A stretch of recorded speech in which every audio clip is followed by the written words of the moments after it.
ดีที่40กันเอง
โอ้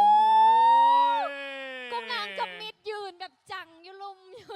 ตื่น มาแบบกันเอ ต้ งกันเองบ่อนใดค่อยก็ยังเฮ็ดบ่เป็น นั่น นะ แหละอ๋อ หรือว่าอาจจะกันเอง2 คนก็จะ ว่าได้คณะกรรมการว่าได้กับดีที่40เนาะ บ่มีอีหยังสิบรรยาย เนาะมันเป็นโซนหนึ่งที่สวยงามหลายเนาะแล้วก็เป็นโซนหนึ่งที่ห้องได้เลยว่าเป็นมืออาชีพแท้ๆเนาะกับโบฮู้ว่าแมันอันผัวเมียกันหรือบอเนาะเพราะส่วนหลายแมันคนที่เฮ็ดโซแบบนี้แมนอันเขาจะอ๋อโบแมนเนาะกับโบแมน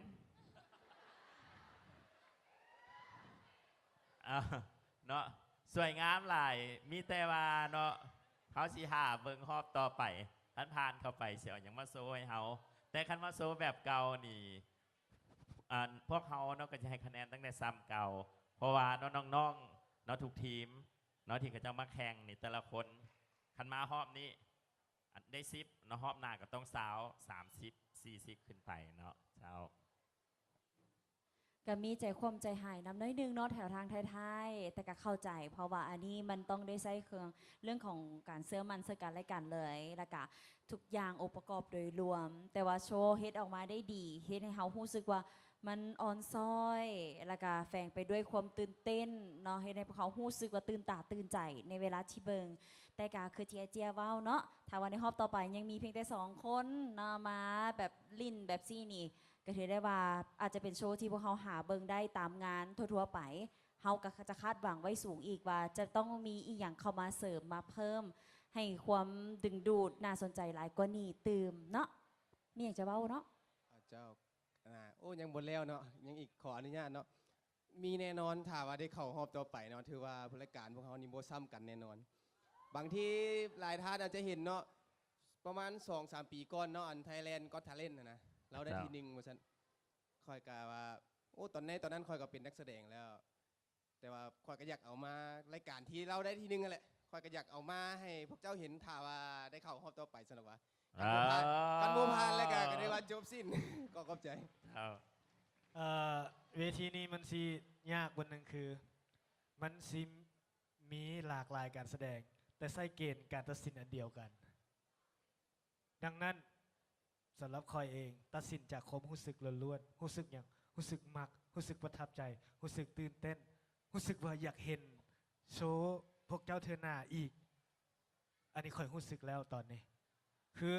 เบิ่งจากลีลาท่าทางจากสีหน้าคอยเสื้อแน่นอนว่าพวกเจ้าคือมืออาชีพ และคอยก็หวังว่ารอบต่อไปพวกเจ้าสิมีอย่างดีๆน่าตื่นเต้นที่คอยเบิ่งหาเบิ่งได้ยากมาให้พวกคอยเห็นเนาะคาดหวังไว้อีหลีได้ขอขอบใจเป็นกำลังใจให้ เจ้าขอขอบใจหลายสำหรับคณะกรรมการ พร้อมด้วยดีที่ 40 กันเองนะ ขอบใจ